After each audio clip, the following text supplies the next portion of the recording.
Bonjour, nous sommes aujourd'hui dans notre oratoire de la maison de retraite Claude Kellman, la maison Avot, maison où nous existons depuis 15 ans.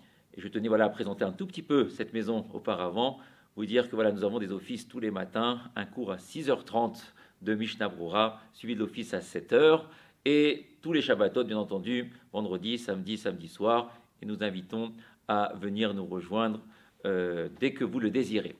Je vais tout de suite rentrer dans le vif du sujet. Nous sommes donc Shabbat Béchalach, une paracha ô combien importante, mais j'ai envie de vous dire que chaque paracha, elle est importante. Béchalach, on nous parle du passage des Hébreux dans la mer Rouge. La mer qui s'est ouverte à ce moment-là, c'est ce que nous allons lire donc ce Shabbat dans toutes nos synagogues. Et je voulais voir avec vous que ce passage-là, donc de la Torah, c'est un passage que nous lisons tous les jours dans notre prière, que l'on soit finalement séfarade, ashkénaze, là nous sommes tous regroupés, tous ensemble, et nos chachamim, nos sages, ont décidé de prendre ce texte-là de la Torah écrite, Béchalach, le moment de ce Az Yashir Moshe, ont décidé donc de le prendre, je me répète, et de l'introduire dans notre prière au quotidien. Et ce texte-là est lu tous les jours. Nous le lisons en semaine, nous lisons le Shabbat, les jours de fête. Il y a peut-être un jour où nous ne lisons pas ce passage, c'est le jour de Tisha B'Av. Et on se pose la question, comment se fait-il que nos sages, nos chachamim, ont décidé de prendre ce texte-là et pas un autre? Qu'est-ce qu'il a de si particulier, ce texte de Az Yashir Moshe qu'on entonne, que les Hébreux ont entonné lorsque la mer s'est ouverte? On aurait pu choisir finalement d'autres passages, peut-être le texte des 10 commandements. Combien nous avons besoin de revenir à cette morale qui nous quitte aujourd'hui un petit peu. Pourquoi ce texte-là? Qu'est-ce qu'il a de si particulier? Pourquoi il est si important? Pour cela, il faut revenir en l'an 2448, lorsque Pharaon a enfin décidé de libérer les Hébreux. Alors, après les 10 plaies, les Hébreux commencent à sortir. Rapidement, il est vrai, et puis ils avancent dans le désert. Et puis à un moment donné, ils vont se retrouver devant la mer, cette mer-là. Mais à l'époque, cette mer, elle est fermée. Et personne, malgré tous les miracles qu'on a pu voir, ne peut se dire, tiens, la mer va s'ouvrir. C'est pas possible, on n'a pas ça en tête. Pour nous, aujourd'hui, c'est quelque chose, j'ai envie de dire, de normal.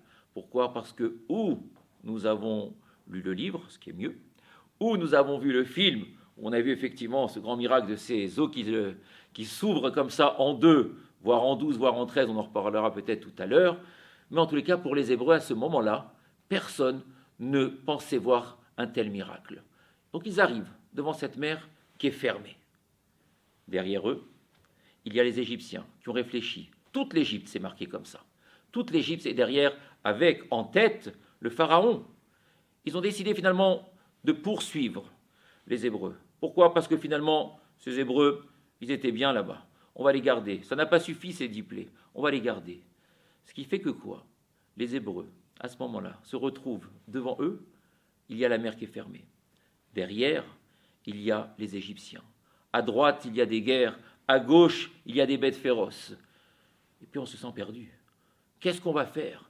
Et le peuple a commencé à se rebeller, déjà à l'époque. On nous appelle Am Kesheoref, un peuple à la nuque raide. Et puis on s'en prend à Moïse, à Moshe Rabbeinu. Pourquoi, Moshe, tu nous as fait sortir de ce pays pour aller se noyer ou pour mourir dans le désert? Finalement, on était peut-être mieux là-bas, même en tant qu'esclave. Et puis, à un moment donné, il y a un personnage qui a dit, mais c'est pas possible. Si nous sommes là, si on nous a fait une promesse, il y a quelque chose à faire. Et puis, qu'est-ce que ce personnage fait? Il va commencer à rentrer dans l'eau. Comment s'appelle ce personnage? Une réponse? Narshon ben Aminadav, bravo. Narshon ben Aminadav. Lui commence à rentrer. Mais il y a du suspense chez nous. Il rentre, la mer ne s'ouvre toujours pas. Il avance jusqu'à ce que l'eau lui arrive au niveau du nez. Et qu'est-ce que fait Hachem, notre créateur? Il ouvre la mer. Alors, suivant les commentateurs, que ce soit en 2, ou en 12, ou voire en 13, en 12, vous l'avez compris pourquoi? Pour les 12 tribus. Il y a même, une fois, une explication. J'ai vu qu'il y a quelqu'un qui a dit que c'était même en 13. Pourquoi en 13? Parce qu'il y a toujours quelqu'un de chez nous qui ne sait pas d'où il vient. Lui aussi, on lui a laissé la possibilité finalement de pouvoir traverser. Parce que très souvent, nous recherchons quelle tribu on vient. Alors là, déjà à l'époque, on vient. Allez, 13 chemins. Et puis, on avance à ce moment-là, et on avance à ce moment-là. Pourquoi je vous dis ça? Parce qu'il y a des moments dans notre vie où nous aussi, nous sentons que nous étouffons. On vit des moments difficiles, des manifestations, la crise. On nous prend sur nos revenus, sur nos fiches de paie, et puis on se dit comment on va s'en sortir, comment on peut faire finalement dans ce monde-là, des problèmes de santé, des problèmes de coups, des problèmes avec la belle-mère, des problèmes avec les parents, avec les enfants, et des fois on a l'impression de quoi? D'étouffer. Et puis, on est capable d'abandonner. Sauf que notre Créateur, il nous a fait une promesse. Il a dit n'ayez pas peur, avancez, n'ayez pas peur. Même lorsque vous étouffez, que vous pensez qu'à un moment donné, plus rien ne va, n'ayez pas peur. Même lorsqu'on étouffe, qu'on est au niveau du nez, à un moment donné, Dieu nous a fait une promesse. Et les promesses de Dieu, tout le monde le sait. La Kadosh Baruch Hu, elles sont réelles. Alors il nous dit n'aie pas peur. Avance, je t'ouvrirai les portes à ce moment-là. Voilà pourquoi nous lisons ce texte-là de Has-Yashir Moshe tous les jours. Parce que l'homme, il est ainsi fait. Nous savons qu'à un moment donné, il y a des moments, c'est vrai, on pourrait avancer. On pourrait, abandonner. Et puis là, on se dit non, on n'a pas le droit. On n'a pas le droit d'abandonner. Alors aujourd'hui, le message que je voulais vous faire passer, c'est que soyons tous des Narshon ben Aminadav de notre époque. N'ayons pas peur, nous aussi. Un célèbre rabbi disait comme ça que dans ce monde, c'est vrai qu'on doit constamment courir, parce que ça va très très vite. Et pour être dans une maison de retraite, j'en sais quelque chose, ça passe très vite. Alors on nous demande, tu sais quoi, tu dois courir dans ce monde. Mais il y a des fois, on est fatigué, on n'arrive pas à courir. C'est pas évident. Je dis ça souvent aux résidents.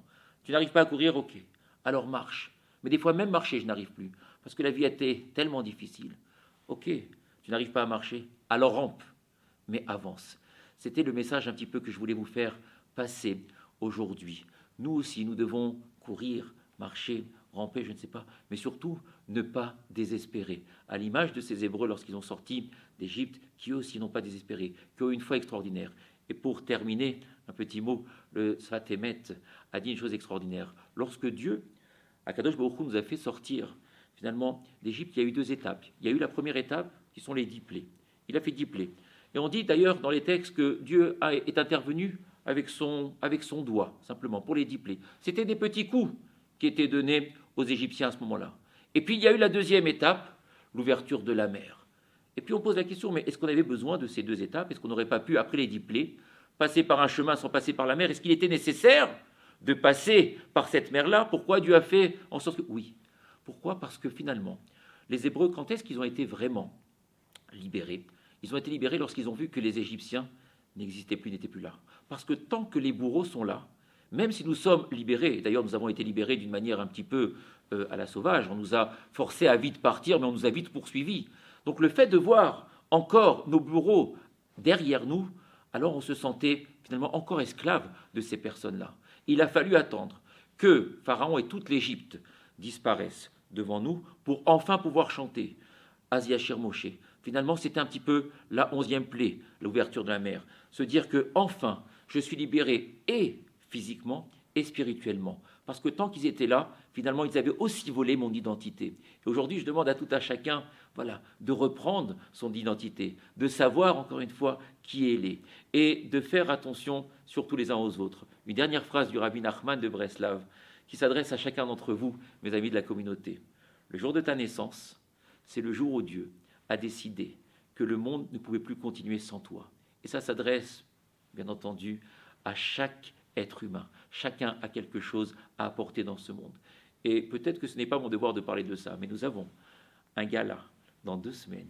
Et je vous demande à tout un chacun de vous investir, de venir. Pourquoi? Parce que nous sommes cette famille-là. Et ça, c'est à mon titre, c'est encore une fois, je le dis, comme je le ressens, personne ne m'a rien demandé là-dessus. Peut-être qu'on ne sera pas content, peut-être qu'on coupera tout ça, mais moi je vous incite à venir, à être cette famille, à être présent. On a besoin d'être tous ensemble. Alors s'il vous plaît, venez dans 2 semaines pour notre belle communauté, voilà, vous investir, avancer. Et malgré ce qu'on peut penser, mais c'est la crise, c'est difficile, encore une fois, si tu ne peux pas courir, marche. Si tu ne peux pas marcher, rampe, mais viens encore une fois. Alors faites cet effort.